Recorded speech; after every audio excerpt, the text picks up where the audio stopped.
আমরা যদি কোনো রাজনৈতিক দলকে সাপোর্ট করি এবং সে ক্ষমতায় বসে যদি কোনো অপরাধমূলক কাজ করে বা অন্যায় করে, তাহলে কি তার সাপোর্ট করার কারণে আমাদের সমান পাপের ভাগিদার হবে?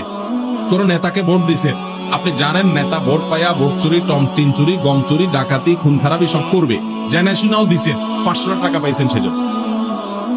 তাহলে এই টাকা যেটা গেছে এটা তো হারাম খাইছেন। আর নেতা সাহেব যত অপকর্ম কুকর্ম করবে সবগুলোর দায় আপনাকে কি আমাদের মধ্যে বহন করা লাগবে, এটা মাথায় রাখতে হবে। মাতাল ভাতা দিতে হবে।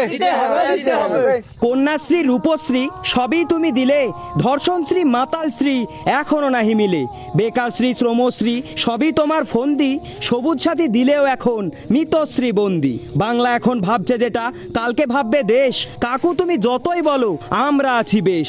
মিড ডে মিলের রান্না চলে স্কুলে স্কুলে, গরিবরা আজ অভুক্ত নাই, শিক্ষার্থীরা নাচে তালে তালে, পোশাক জুতা সবই মিলে শিক্ষা গেল রসাতলে, এইভাবে কি দেশ চলে? ছ্যা। গণেশ ভাতায় 1000 টাকা দিতে হবে। লক্ষ্মীর ভান্ডার বেতন দিয়ে লক্ষ্মী করেছো শেষ, হাজার খানিক টাকা পেয়ে লক্ষ্মী গর্ব করে বেশ। নারী এখন স্বাধীন তোমার, ধরবে না আর হাড়ি, পাড়ায় পাড়ায় নারীরা এখন করছে বাড়াবাড়ি। বেকার যুবক কাঁদছে বসে রাতের অন্ধকারে, তবুও তোমার হুঁশ হয় না, পাগলামি না সারে। নারীর প্রতি ভাত পায় না নানি তোমার সাহাকারে, বেশ তো হলো এবার চলো নতুন সমাজ গড়ি, নইলে শিক্ষিতরাই ভাঙবে এবার তোমার ওই অন্ধকারের হাড়ি।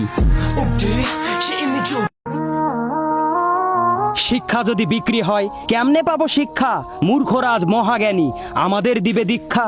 হাসপাতালে চিকিৎসা নাই, গরিব মরে ঘরে, ধনীরা সব নার্সিং হোমে একটু আধটু জ্বরে। নেতারা সব বোকা ভেবে করছে মোদের জবাই, আমরাও একদিন সুযোগ পাবো, জব্দ করব সবাই। দেশের নেতা মদ্যপানে ব্যস্ত থাকে রাতে, নারী নিয়ে ফুর্তি মারে হোটেল রেস্তোরাঁতে, তবু এরা সজ্জন বলে দাবি করে বসে। জনগণ এবার বুঝে গেছে মুখোশ খুলবে শেষে।